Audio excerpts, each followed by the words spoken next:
Auf dem Bild sieht man zwei Personen und einen Hund.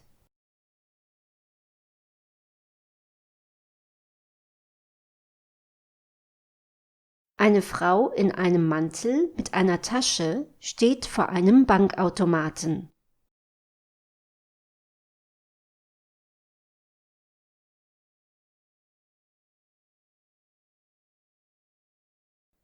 Dort kann man Einzahlungen und Auszahlungen tätigen.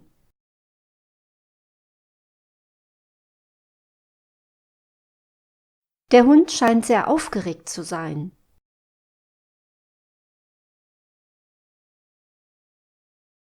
Ich glaube, er bellt. Ein Mann ist an die Tasche der Frau gegangen